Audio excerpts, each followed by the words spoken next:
All right, so let's see what it takes to create and deploy an Amazon RDS database. So first of all, we need to figure out what the engine is. So the engine is simply the server type. So think of SQL Server, Postgres, that sort of thing. And the way to get all of the available engines is using the Get-RDSDBEngineVersion commandlet. And here on line 16, I am setting that to group object, and I'm grouping that by the property of engine just so we can see all of the available options to us. And once I do that, it gives you a nice view, all the different names. So notice we have Aurora, MariaDB, MySQL, Oracle, SQL Server, and lots of other options. So there's lots of options we can have as far as SQL's engines.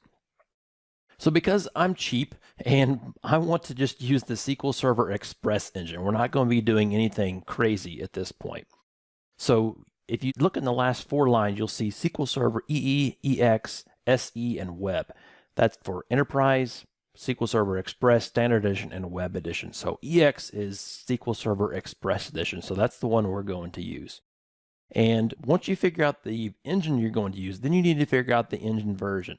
And to do that, one way I can do that here is using the Get-RDSDBEngineVersion command again. This time we're going to use the engine parameter and pass it SQL Server-EX. So we're going to pass it the exact engine that we want to see. And then I'm going to pass it to format table, and so I can just see the engine versions. All right, so now that I have decided on SQL Server Express, I can then see all the engine versions here. So you can see there's anything from 10 to all the way up to 14. And by default, the New-RdsDbInstance command that we're going to be using will always use the latest and greatest. So whenever we run this in a minute, it will get 14.003035.2.v1. All right, so now that we know the engine and the engine version, we can use the New-RdsDbInstance commandlet to do that. And you can see there on line 27 and 29, I've created a comment. One, you can find the available DB instance. On line 33, you see that I'm using db.t2.micro. Unfortunately, there's no API to find the database instances, so you have to go to that URL there that I showed you above to find all of the available ones if you don't know which one you want to use. And then finally, on line 29 there, I have the ensure the configuration is allowed. What you'll find is whenever you are creating these different configurations as far as SQL Server or Oracle or any of the engine versions, sometimes you can't use, for example, the SQL version with a particular engine or a different allocated storage. There's a few different configurations to do. You'll see that in the URL that I'm providing there. All right, with that being said, let's now create a DB instance using New-RdsDbInstance. And you can see there on line 30 through 38, I'm specifying all the parameters. The DB instance identifier, that's going to be the name of our database instance, obviously, TextSnips2. It's going to be SQL Server Express. It's going to be db.t2.micro. I'm providing the SA username and password there, and do note that you cannot include a / that symbol, double quotes, or spaces because I tried and it didn't work. So on line 36 there, allocated storage, that's 20 gigabytes. So we're going to start out with a 20 gig database. And then finally, you don't have to do this, but you can also use publicly accessible equals true, and that allows you to connect over the internet if it's connected to the right VPC. But we're not going to get into that. You can get as crazy as you want, but this is going to be just basically creating the instance. All right, so with that being said, now let's go ahead and create the instance. And let's hope it works. Oh, DB instance already exists. All right, no big deal. 3. Don't you love demos? You can just kind of wing it if you want. There we go. We'll do TextSnips 3. Same difference for us. All right, so now you can see that it does return all of the different properties that we had set for it. So it did successfully create TextSnips 3.